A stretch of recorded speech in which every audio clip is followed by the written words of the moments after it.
Karena menurut saya Pak Luhut tidak patut bicara macam-macam yang di luar kewenangannya. Kalau PLN gimana? Dipikir barangkali terlalu kecil, Angkasa Pura dikasih yang kelas kakap PLN. Ya tetap saya tidak mau. Saya ingat waktu itu saya menginginkan namanya Partai Amanat Rakyat. Saya HMI, tapi waktu saya di HMI 2 tahun itu, kami juga yang membubarkan HMI di UI gitu. Setahu saya Presiden sangat tidak suka dengan Reza Khalid ini. Pak Jokowi harus lebih berhati-hati dengan sekelilingnya.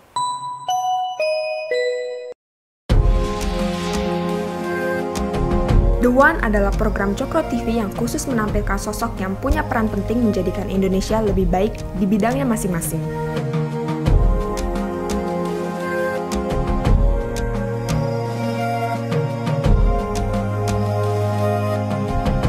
Faisal Basri adalah intelektual sekaligus aktivis yang tidak pernah berhenti memperjuangkan kebenaran.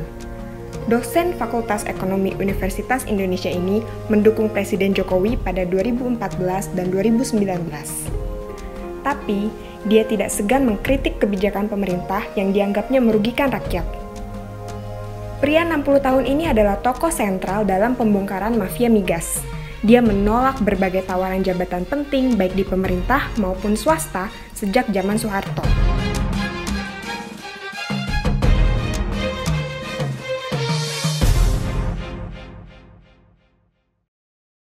Pemirsa Cokro TV, kita ketemu lagi di acara The One.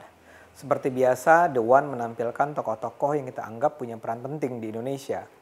Kali ini yang kita akan ajak bicara wawancara adalah seorang ekonom terkemuka bernama Faisal Basri. Kenapa dia dipilih? Barangkali bukan karena apa-apa, tapi karena dia adalah seorang public intellectual, seorang ekonom yang menulis, yang meneliti, yang menyebarkan pandangan-pandangannya, tapi sekaligus juga aktif dalam kehidupan politik, pernah misalnya mendirikan PAN, pernah menjadi ketua dari tim reformasi tata kelola migas, dan ada banyak posisi-posisi lainnya. Oh iya, pernah juga menjadi calon gubernur, walaupun gagal di Jakarta.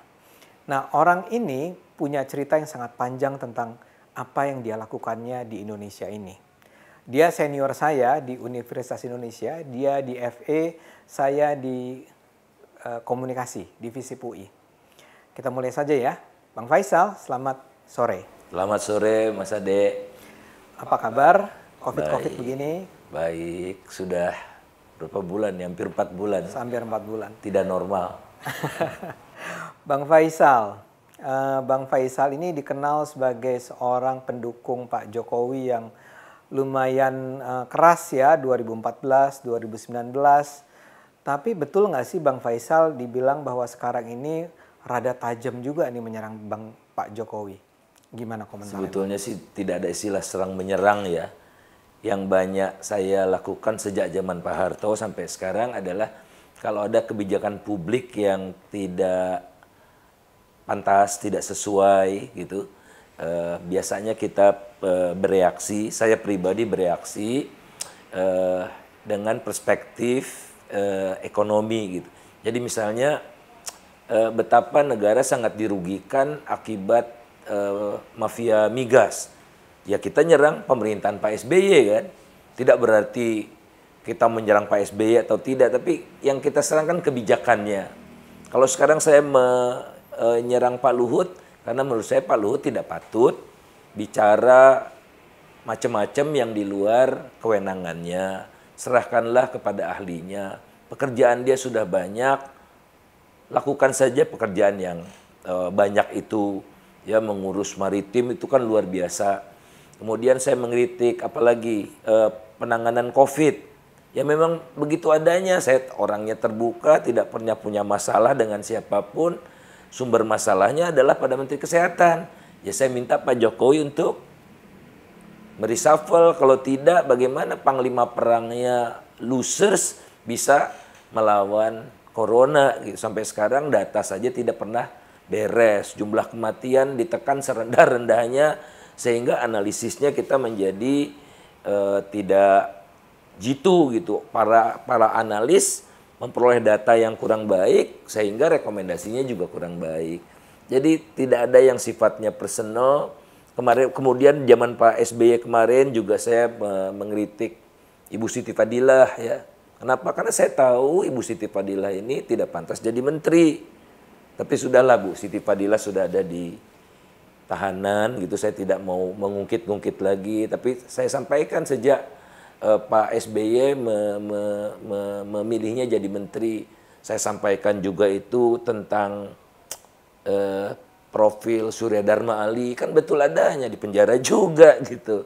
Jadi kita fungsinya mengingatkan, karena saya barang siapa, saya bertolak pada ajaran ini, barang siapa membiarkan satu kejahatan yang nyata-nyata jahat, maka tunggulah azab Allah, tidak hanya kepada orang yang berbuat kejahatan, tapi juga yang mendiamkan.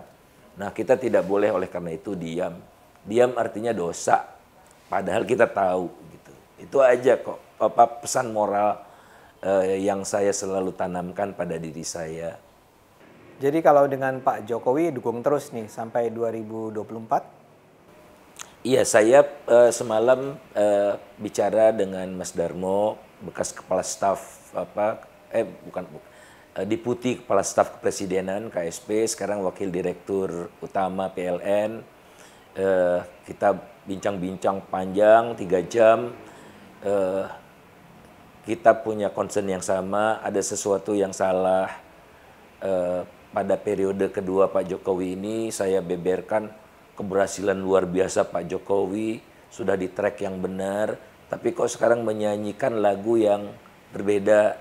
Nah, ini mumpung Pak Jokowi masih 4 tahun lebih, apa sih yang kita bisa lakukan gitu untuk meyakinkan kembali ke tracknya dan mempercepat larinya, tapi jangan keluar dari track. Nah, saya memandang keluar dari track ini karena ada informasi-informasi yang menurut saya pribadi diterima oleh Pak Jokowi tidak benar gitu. Oleh karena itulah Pak Jokowi harus lebih berhati-hati dengan sekelilingnya. Tapi kondisinya masih cukup membuat kita optimistis. Kalau harus optimis, jadi kita harus membalikkan keadaan. Oleh karena itu kan kita memberikan masukan.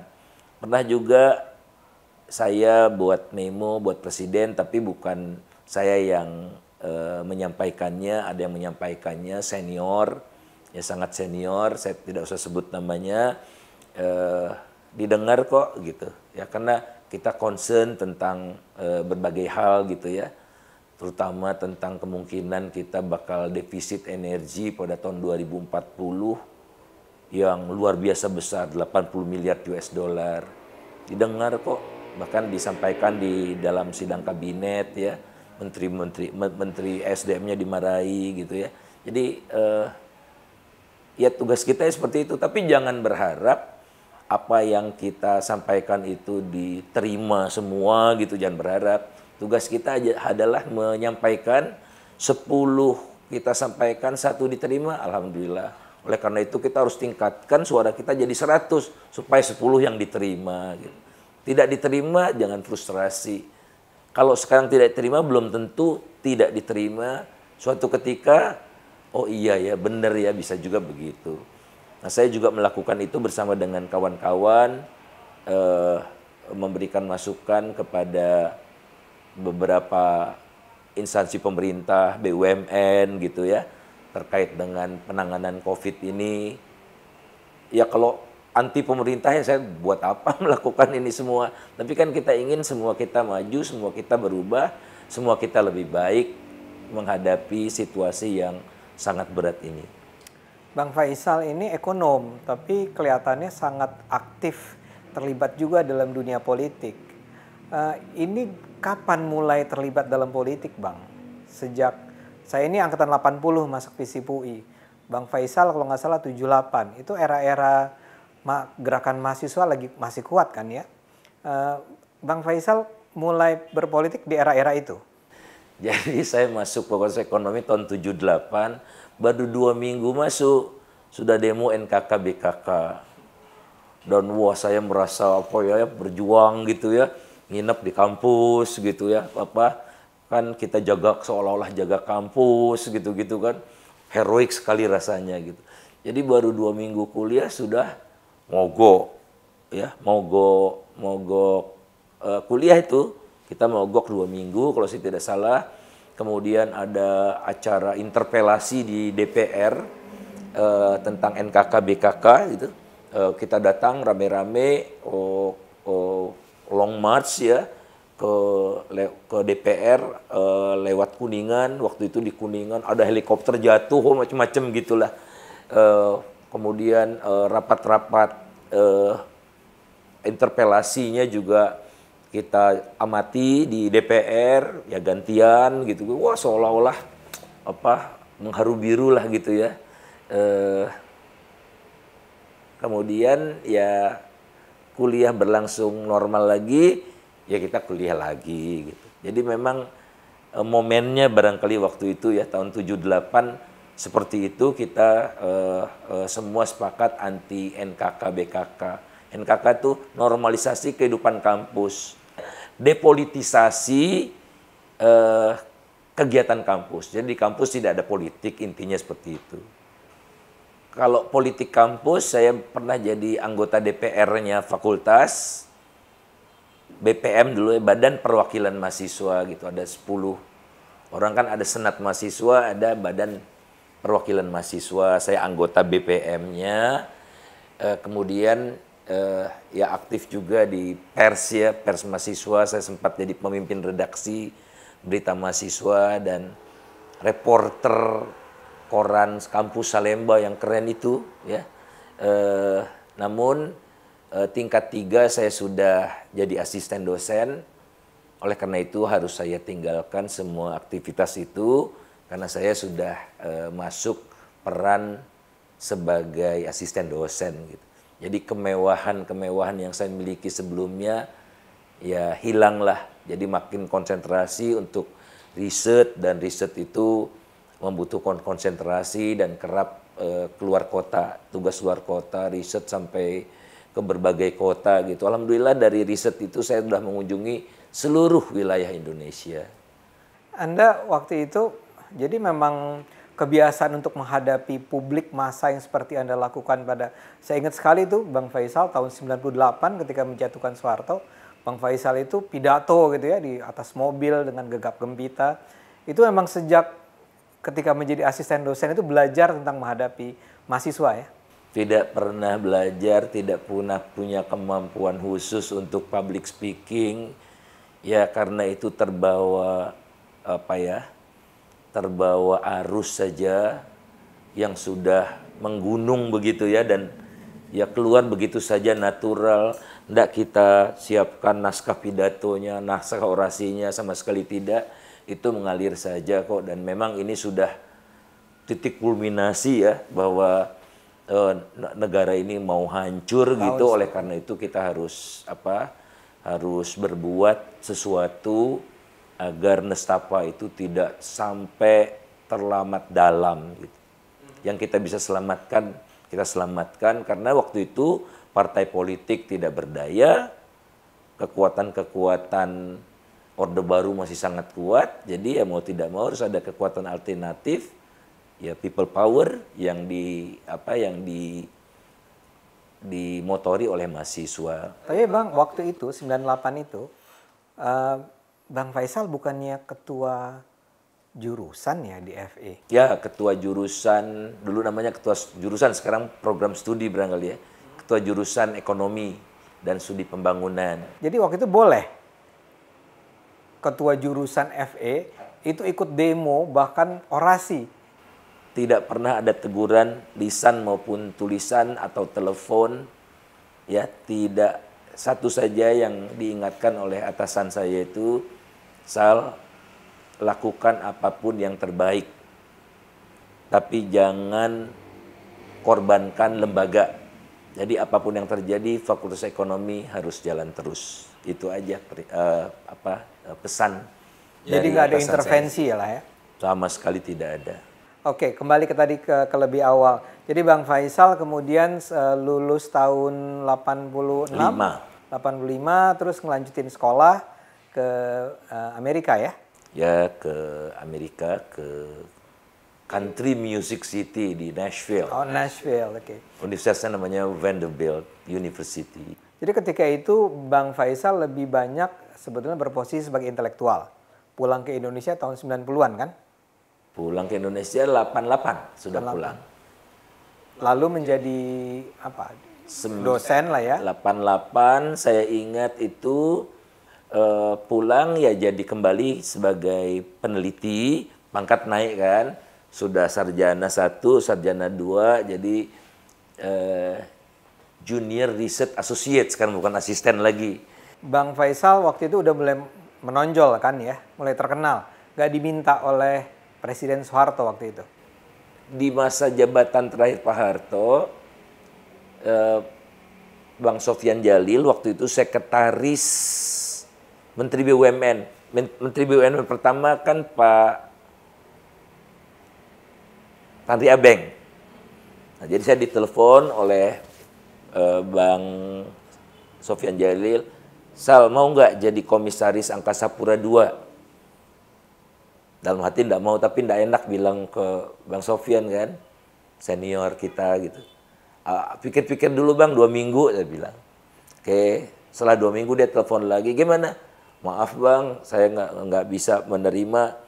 Kalau PLN gimana? Dipikir barangkali terlalu kecil, Angkasa Pura dikasih yang kelas kakap PLN. Ya tetap saya tidak mau. Lantas Bang Yusril Ihza Mahendra waktu itu sudah di Seknek, juga minta saya untuk jadi tim penulis bayangan ya, speechwriter istilahnya ya, untuk presiden, tapi tidak lanjut. Alhamdulillah, kalau lanjut barangkali hidup saya agak berbeda itu. Bang, kenapa menolak Bang? Menjadi komisaris di era Pak Harto, Angkasa Pura, PLN, kan itu pasti membawa penghasilan yang besar. Dan Bang Faisal waktu itu masih, ya relatif masih muda kali ya. Ya rumah belum punya. Rumah ya. belum punya. Belum punya apa-apa. Kenapa Bang? Prinsip saya ingin menjadi manusia yang, kalau menurut almarhum Rismanda Imawan, itu yang selalu saya ingat tuh ucapan dia, saya ingin menjadi burung yang bisa terbang kemanapun saya mau dan hinggap di dahan pohon apapun, kapanpun gitu. Jadi hidup ini a matter of memilih gitu ya. Jadi kalau kita sudah memilih, sadarilah konsekuensinya. Kalau saya sudah menjadi bagian dari pemerintah, saya tidak boleh lagi mengkritik pemerintah secara terbuka. Nah, jadi peran seperti itu rasanya tidak cocok buat saya di tengah masih meletup-letupnya semangat begitu ya. Oleh karena itu saya merasa peran saya yang paling optimal adalah bukan menjadi bagian dari pemerintah. Saya pun pernah diminta jadi Dirjen Bea Cukai di era Pak SBY. Dirjen Bea Cukai, siapa yang nggak mau gitu kata orang. Ya karena saya nggak cocok lah kepribadian saya seperti ini untuk jadi dirjen. Saya cenderung seorang pendidik gitu, peneliti, dan passion saya di situ. Kalau jadi Dirjen Bea Cukai, saya menjadi bagian dari birokrasi, harus tunduk kepada aturan birokrasi yang rasanya akan membuat saya tidak bahagia, itu aja. Bang, tapi orang akan bilang, bukankah kalau misalnya nih, kalau contohnya masuk Dirjen Bea Cukai, dengan masuk ke dalam sistem, Anda bisa memperbaiki sistem dari dalam. Kenapa Anda tetap memilih di luar? Itu justifikasi buat orang yang mengambil pilihan seperti itu ya. Jadi, tapi percayalah tidak mungkin perubahan itu bisa dilakukan oleh satu orang. Jadi kalau misalnya, saya juga pernah dalam tanda petik ya ditawari untuk masuk ke Golkar, ya ngomong-ngomong rame-rame nih, Sal kita reformasi Golkar Sal, apa gitu-gitulah. Tapi saya bilang kan nggak bisa sendiri, harus kelompok. Ya kita sekalian 100 orang kita masukkan gitu-gitu ya. Tapi saya tanya lagi ke senior Golkar itu, bagaimana pada umumnya di Golkar itu ya pragmatis, ya nggak mau lah Mas, saya bilang gitu ke senior Golkar ini. Walaupun Jadi, 100 orang Bang. ya misalnya hanya bisa dilakukan kalau critical mass-nya itu cukup kuat gitu. Kalau kita sendiri, ya kita yang akan digilas oleh sistem itu gitu. Jadi kecuali kita luar biasa ya, memiliki otoritas yang luar biasa. Nah, oleh karena itulah jabatan-jabatan seperti itu tidak cocok untuk saya. Nah, oleh karena itu juga saya lebih memilih jabatan-jabatan yang memungkinkan kalau saya terima itu bisa punya otoritas penuh melakukan apa yang kita pikirkan, apa yang kita bayangkan gitu. Jadi misalnya Gubernur Jakarta, walaupun saya tidak berhasil gitu ya untuk dalam laga di Jakarta itu, tapi yang otoritasnya penuh gitu, bukan bergantung atasan terus iya Pak siapa, berat saya, terlalu jauh dari bayangan yang saya harapkan tentang peran saya seperti apa. Bang Faisal ketika menolak jabatan-jabatan dari rezim Soeharto sudah berkeluarga waktu itu? Belum. Oh, belum. Belum. Syukurnya belum ya. Belum. Tapi kalau misalnya yang di masa-masa berikutnya menolak bea cukai, mungkin menolak jabatan saya duga ada juga penolakan terhadap komisaris lain barangkali ya Bang? Ya ada pernah diminta untuk jadi komisaris RNI, suruh pilih RNI apa PTPN gitu kan, ya nggak mau juga. Tetap nggak mau. Nah pada saat itu udah berkeluarga dong, sudah beristri, sudah beranak barangkali. Sudah. Pertanyaannya, sikap mereka seperti apa? Atau sikap istri lah? Atau nggak dikasih tahu? Kasih tahu. Nah, ini juga saya banyak tawaran dari swasta besar, jadi advisor segala macam. Gimana nak? Saya bilang ke anak saya yang paling besar. Gimana? Saya tanya juga ke istri. Ayah, rasanya ayah tolak gitu. Oh bagus ayah. Apa? Jadi nggak pernah tuh mereka tahu lah siapa ayahnya gitu, siapa suaminya gitu ya. Jadi tidak pernah, kenapa nggak diterima sayang tuh, nggak pernah seperti itu.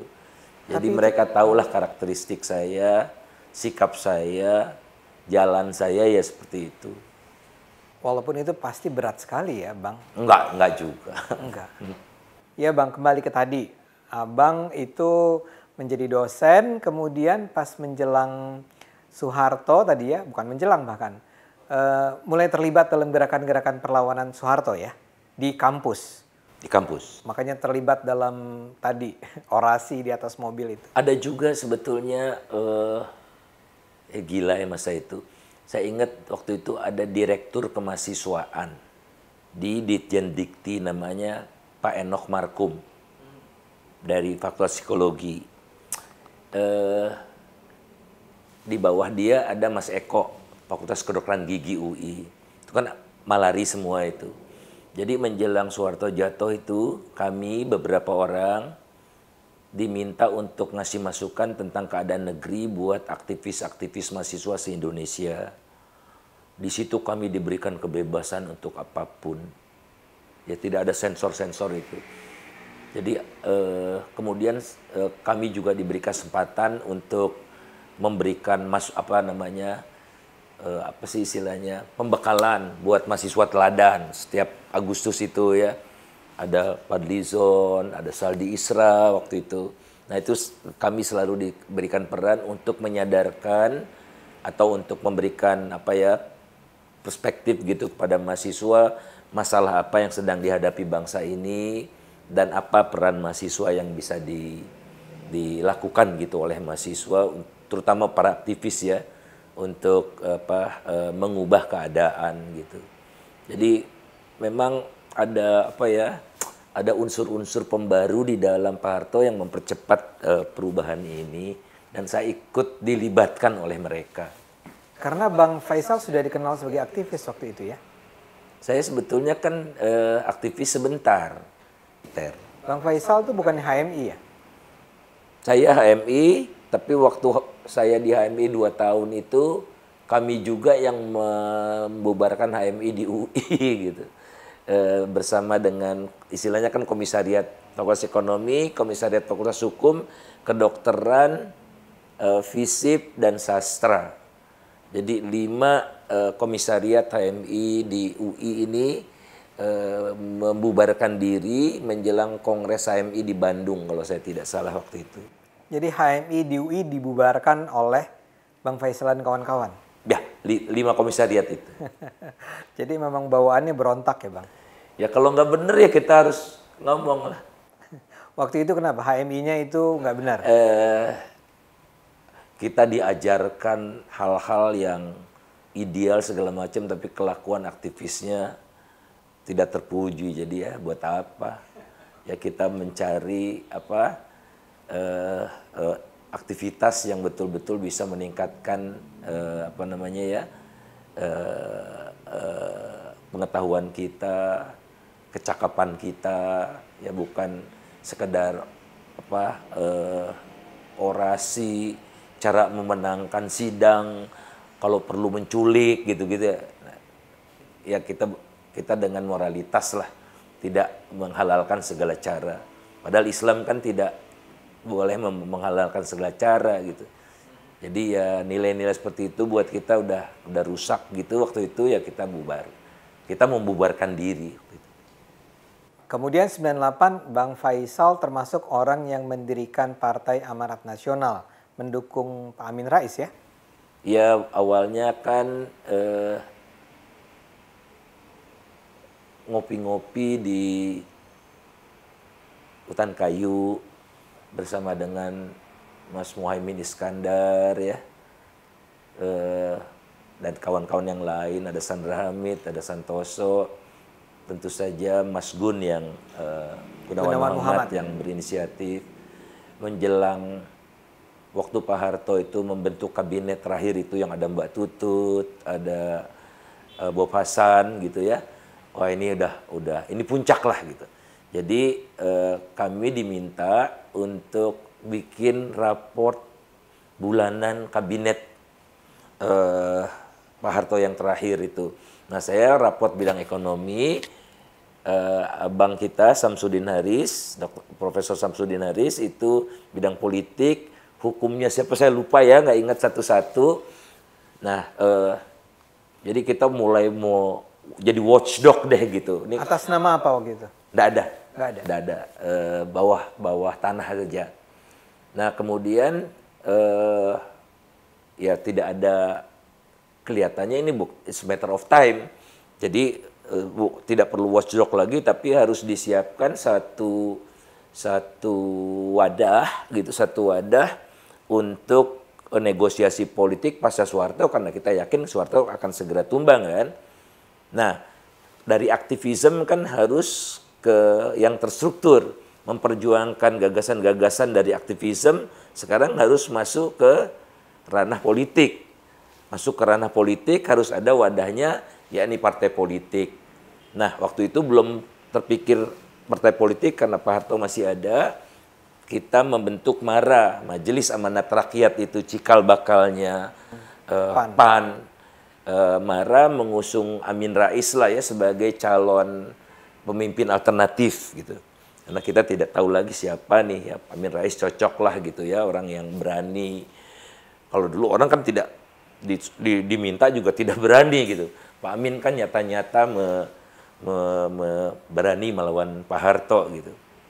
Namun ya terjadi bakar-bakaran di Jakarta, langsung MARA deklarasi waktu itu di Cokro Aminoto, ya di Jalan Cokro Aminoto ya, di tempatnya Ibu Tuti Herati itu, Wisma Cemara. Dan akhirnya Pak Harto jatuh. Nah ini harus dilembagakan, harus ada partai politik. Maka diinisiatifilah pembentukan partai politik baru.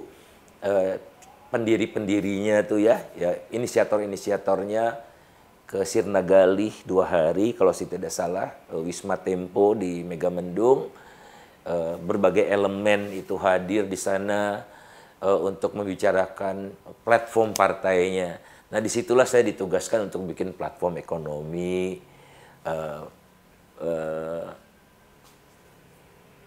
teman-teman lain ya dari Jogja, dari Samsuri Rizal Panggabean misalnya bikin almarhum ya, bikin apa, macam-macam bikin apa. Jadilah platform PAN itu sampai namanya pun dipilih PAN itu lewat musyawarah yang sangat dinamis itu ya, gubrak-gubrak meja, tapi indah sekali. Sudah selesai, sudah sepakat, semua ikut pada kesepakatan itu. Saya ingat waktu itu saya menginginkan namanya Partai Amanat Rakyat. Tapi voting kalah, ya kita terima. Partai Amanat Nasional jadinya. Jadi indah sekali prosesnya. Karena apa ya, terbuka, perbedaan-perbedaan akhirnya cair. Perbedaan selalu ada kan, tidak mungkin semua dipersatukan dalam satu ide yang tunggal gitu. Nggak ada, bagi kami perbedaan adalah kekayaan. Cuman akhirnya dalam beberapa tahun Bang Faisal mundur kan? Januari 2001 saya mundur. Kenapa Bang? Emang Ya sudah mulai karena tidak konsisten? PAN didirikan dengan fondasi pluralisme, modern, inklusif gitu ya. Jadi itu kan, makanya kita nyaman di dalam rumah PAN itu. Namun diubah platformnya, azasnya menjadi iman dan takwa ya. Nah, karena PAN dianggap kurang islami, oleh karena itu cuma dapat 7,4%. Jadi kita harus jelas identitasnya gitu. Tapi mengatakan identitas pasar Islam pun tidak mau, partai terbuka pun tidak mau. Ya partai sejatinya memiliki identitas yang jelas, memiliki ideologi yang jelas, azas yang jelas. Jadi mengapa saya menjadi bagian dari rumah PAN? Karena rumah PAN waktu itu fondasinya jelas ya, partai modern, inklusif, terbuka untuk siapa saja. Tapi diubah, tidak lewat kongres lagi. Kalau lewat kongres gagal itu untuk diubah. Tapi dalam proses perjalanannya diubah menjadi azasnya iman dan takwa. Nah saya katakan iman dan takwa kan sesuatu yang abstrak, tidak bisa diukur. Jadi bagaimana mengetahui satu partai itu berada di jalan yang benar atau di jalan yang salah? Karena tidak ada ukurannya. Iman dan takwa itu tidak ada ukurannya. Walaupun jidat hitam, tapi kelakuan bisa minus, saya katakan gitu. Jadi udahlah, saya tidak punya saya tidak mau lagi, tidak nyaman lagi berada di satu rumah yang identitasnya tidak jelas dan pondasinya sudah diubah. Saya takut terjadi apa-apa di kemudian hari tidak sesuai dengan apa yang kita cita-citakan waktu mendirikan. Saya keluar dan tidak masuk partai manapun lagi, walaupun ya tawaran dari banyak. Pada umumnya tawaran itu minta saya jadi sekjen gitu. Saya bilang enggak, partai saya keluar dari PAN bukan apa-apa, tapi ingin jaga jarak saja dengan partai politik, karena punya keyakinan juga tidak ada partai yang membuat saya lebih nyaman juga dibandingkan saya di PAN gitu. Jadi pilihannya adalah itu pertama dan terakhir. Bang Faisal begini, memang mula-mula HMI terus PAN, sebenarnya ada bau-bau Islamnya Bang ya? Ya saya dibesarkan dari keluarga yang kental ya. Jadi buyut saya itu punya pesantren yang paling besar di Sumatera, di Purba Baru namanya. Ribuan santrinya. Tradisi kami NU, jadi ayah, mak, keluarga besar, kalau sholat subuh ya pakai doa kunut gitu ya. Tapi ayah saya menyekolahkan saya di Madrasah Muhammadiyah di dekat rumah, bukan dekat ya, rada jauh juga. Jadi pagi-pagi sekolah di SD, siang-siang pukul 2 sampai pukul 5 itu di madrasah pakai rapot gitu.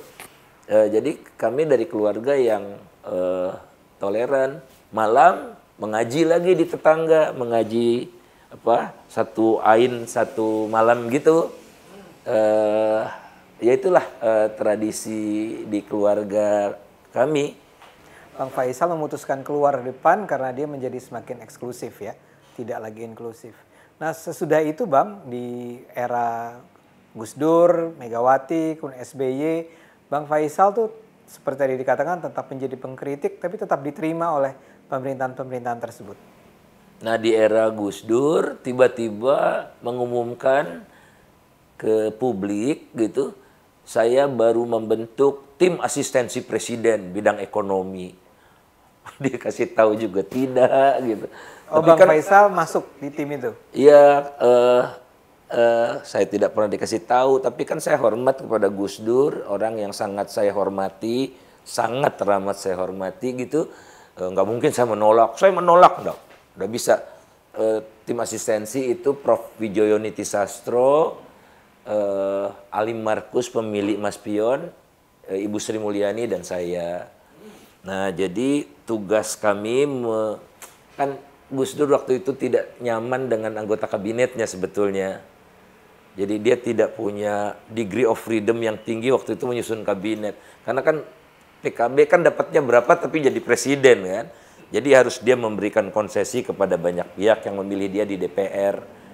Nah jadi salah satu tugas kami memonitor sidang kabinet. Jadi saya ikut sidang kabinet, tapi menteri yang ikut sidang kabinet tidak bisa melihat kami. Saya dengan Ibu Sri Mulyani ya.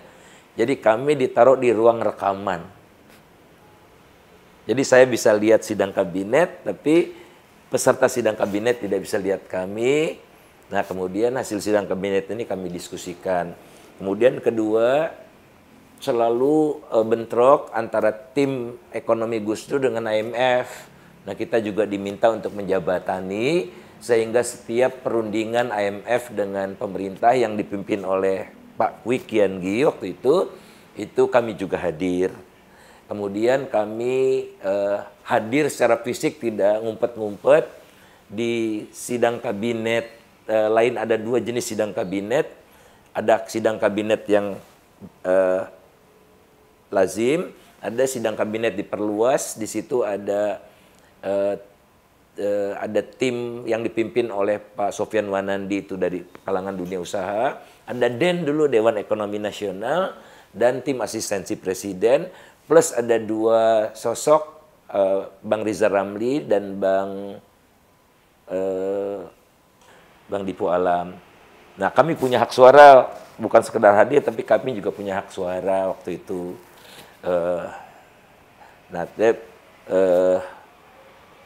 Ya kehadiran kami dicurigai gitu ya, tidak membuat nyaman menteri-menteri lah gitu.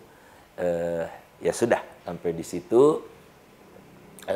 Ya kantor saya di istana, di Sekretariat Negara. Itu gajinya besar dong? Tidak ada gaji sama sekali, pro bono itu, karena tidak ada kepres, tidak ada apa-apa. Ya kalau rapat biasanya di ruang Pak Wijoyo di lapangan Banteng, pesan gado-gado gitu, kesukaan Pak Wijoyo itu. Ini Bang Faisal ditawari komisaris yang jelas gajinya nggak mau. Sekarang dapat staf presiden tapi nggak digaji. Susah juga hidup ya Bang? Ya rezeki selalu ada. Waktu itu kebetulan ada sandaran ya, ada sandaran saya KPPU ya digaji, bukan digaji sebetulnya, honorarium. Karena based on kontrak waktu itu.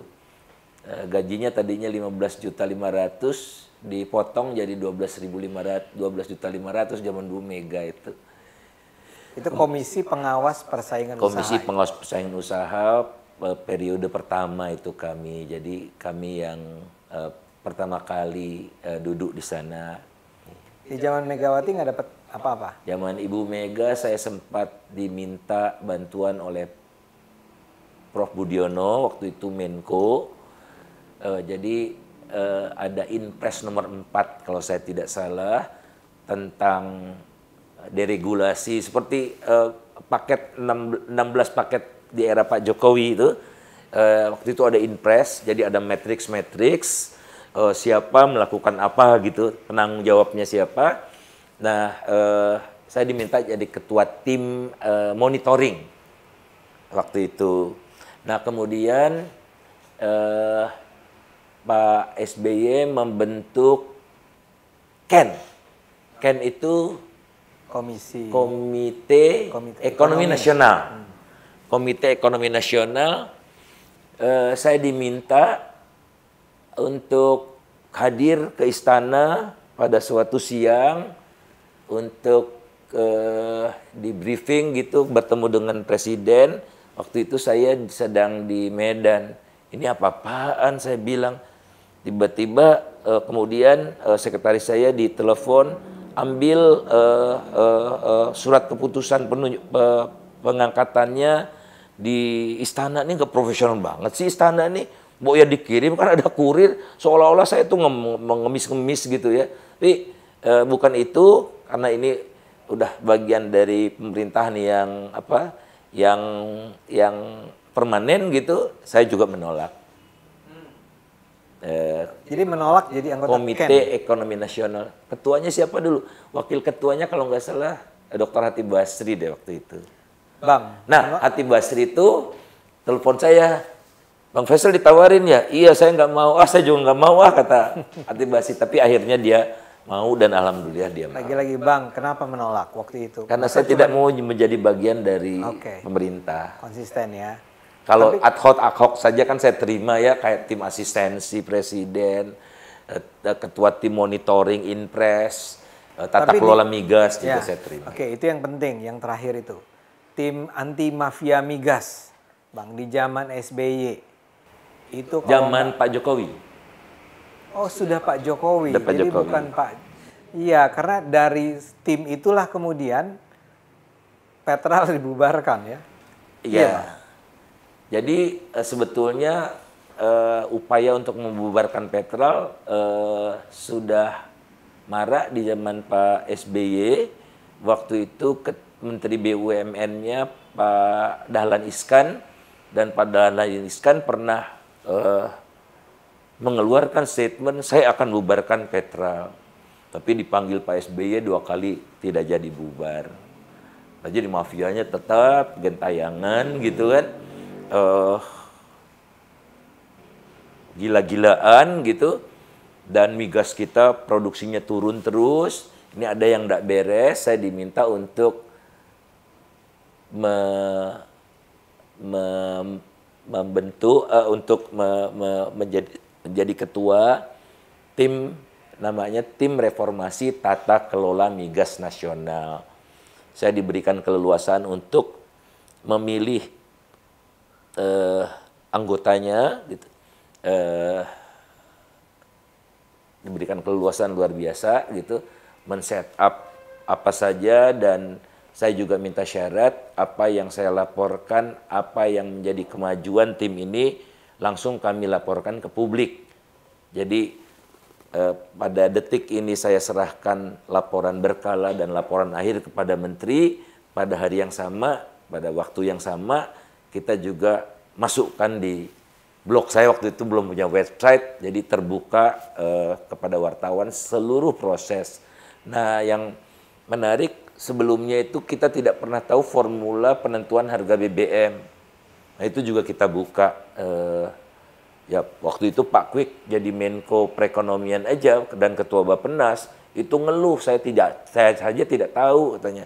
Nah, ini kita berhasil untuk membuka secara transparan, dan kita meneliti sepak terjang ini, si mafia-mafia ini, dan kita jumpai walaupun belum bukti hukum, kita jumpai ini ada tangan-tangan tak kelihatan yang dikoordinir oleh seseorang yang namanya Reza Khalid gitu. Untouchable ini orang, seperti baron begitu ya. Setiap tahun bikin pesta di Singapura, mengundang perusahaan-perusahaan minyak, diaturlah semua, fee-nya berkisar 50 sen ya per barrel itu, dan menjelang pemilu 2014 dinaikkan jadi 1 barrel. Nah, kita kan concern $1 per barrel di 2 kali lipatkan, kemudian kontraknya ditarik 6 bulan di muka, biasanya 3 bulan di muka. Jadi kan uangnya lebih banyak. Nah, alhamdulillah pelaku-pelaku pasar di sana itu datang ke kami, ngelapor semua. Kami juga udah capek nih menghadapi praktek-praktek kotor seperti ini, kami ingin perubahan. Jadi semua trader besar, Chevron, BP, Exxon, dan lain-lain yang di Singapura itu cerita tidak pernah menang tender pengadaan BBM di Indonesia, tapi yang menang tender minta minyaknya dari mereka gitu. Ini kan udah keterlaluan lah menurut saya. Yang menang tendernya siapa? Pemenang tendernya diatur oleh Reza Khalid ini lewat 2 perusahaan yang namanya Verita dan Global Resources. Jadi diaturlah siapa yang menang gitu. Hin Leong, siapa untuk solar, untuk apa ya mereka bayar fee-nya itu. Dan oleh karena itu, karena ini bukan temuan hukum, kami merekomendasikan agar dilakukan audit forensik seperti mayat itu kan, penyidikan forensik untuk mengetahui siapa dapat berapa, lewat jalur-jalur mana saja, dan memang akhirnya dilakukan, dibiayai oleh Pertamina zaman Pak Dwi Sucipto, ketahuan siapa dapat berapa sebetulnya, dan oleh Pak Dwi Sucipto juga sudah diserahkan ke KPK sebagai awal untuk membuka kasus ini. Sejauh ini yang baru jadi tersangka hanya 1 orang, Bambang Irianto, Presiden Direktur PES. Sebetulnya nama perusahaannya PES. PES itu anak perusahaannya Petral. Petral itu domisilinya di Hong Kong. Gitu. Ya, seperti itulah. Ini daftar nama itu Bang Faisal punya dong sekarang? Saya punya, tapi bukan bukti hukum. Baru diduga. Tapi yang dalam bentuk bukti hukum saya tidak mau minta karena memang bukan hak saya untuk mengetahui. Kecuali kalau saya diberikan dan tidak ada satu orang pun yang memberikan, karena ini strictly confidential. Dan saya menghargai integritas para pihak yang memegang report itu, tidak memberikan, tidak share kepada saya. Tapi sebagian besar isinya saya ketahui lewat cerita verbal tentang isi itu dari informan-informan saya. Bang Faisal cukup puas tidak dengan apa yang kemudian dihasilkan dari kerja tim tersebut? Secara keseluruhan cukup puas karena ekspektasi saya rendah, mengingat ini barang panas, praktis aliran dananya mengalir ke semua deh, hampir tanpa kecuali gitu ya. Oleh karena ini, oleh semua apa Bang? Semua elemen politik gitu. Saking banyaknya uangnya itu, ya, dia bisa menabur sampai jauh gitu aliran Bengawan Solo itu. Dan surprise saya oleh karena itu waktu audit forensik itu dilaksanakan cepat lagi, tergolong cepat, jadi responsnya cepat. Tidak hanya dilaksanakan tapi responsnya cepat. Langsung dipilih perusahaannya lewat bidding dan Cordamente, perusahaan yang spesialis audit forensik. Ada orang intelijen pemerintah Australia juga di dalamnya gitu. Jadi ini bukan sekedar audit apa ya, tapi ada perspektif defense, security gitu-gitu. Itu udah tuntas. Kemudian yang kedua, PES dibubarkan juga melampaui ekspektasi gitu. Jadi luar biasa. Nah kemudian penentuan harga migas, harga minyak ya, BBM bersubsidi itu dilembagakan. Jadi rumusnya jelas, walaupun belum diubah, kami sarankan rumusnya diubah. Kemudian dievaluasi setiap 3 bulan. Jadi ada timetable-nya jelas yardsticknya. Nah itu yang tidak dilaksanakan di kemudian hari sampai sekarang. Jadi cuma sekali dan terakhir dilakukan oleh pemerintahan Jokowi JK atas nama stabilitas harga minyak. Bang, waktu itu Reza sudah sedemikian kokoh itu setelah dia berada di sana berapa tahun? 10 tahun? Less than 10 tahun? Reza itu sejak zaman Pak Harto ya. Ya dia kan dekat dengan anak-anaknya Pak Harto gitu-gitulah. Bang, sekarang ini Reza masih ada? Ya, masih sakti. Bang Faisal gimana pendapatnya? Masih sakti, tapi saya tidak tahu sepak terjangnya. Kalau dulu kan saya tahu ya sepak terjangnya, sekarang saya tidak tahu. Tapi yang saya tahu dia merapat ke partai lain gitu. Bahkan sekarang ini bahkan pernah bertemu di acara partai itu dengan presiden. Setahu saya presiden sangat tidak suka dengan Reza Khalid ini, dan presiden kabarnya cemberut waktu Reza Khalid itu hadir pada acara resepsi perkawinan anak yang pertama di Solo. Jadi dia datang ya? Dia datang, nggak tahu undangannya dari mana. Namanya juga mafia kan. Dan sampai sekarang dia masih dapat kucuran dana dari Bank BUMN. Itu yang saya bikin sakit hati.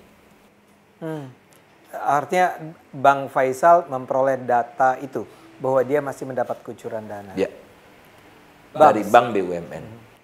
Bang Faisal masih ada terlibat dalam kegiatan-kegiatan di pemerintahan Jokowi? Tidak ada. Tidak ada. Tidak ada. Dan itu karena gini, Bang Faisal ketika ditunjuk menjadi ketua komisi anti mafia gas itu kan menunjukkan betapa respectnya orang dengan Bang Faisal. Nah, bahwa kemudian Bang Faisal tidak terlibat dalam pemerintahan, aktivitas pemerintahan sedikit pun, itu menunjukkan apa? Menunjukkan saya ingin tetap berperan sebagai burung yang bisa hinggap dimanapun, tidak ada yang mendikte, tidak ada yang membatasi saya begitu, dan yang menjadi panduan saya cuma kepentingan publik. Sepanjang kepentingan publik terganggu, saya akan bicara. Karena sebetulnya tawaran buat Bang Faisal ada ya? Ya itu tawaran-tawaran yang tadi saya sampaikan, Dirjen Bea Cukai, komisaris, staf khusus Menko, itu 2 kali 2 Menko yang pernah minta, tapi saya juga. Dan yang paling berat saya waktu Pak Doro Jatun Menko, Pak Doro Jatun minta saya, dengan sangat berat hati saya menolak. Alasannya sederhana, saya bilang ke Pak Jatun, Pak, saya diminta untuk staf khusus Menko hubungan dengan parlemen.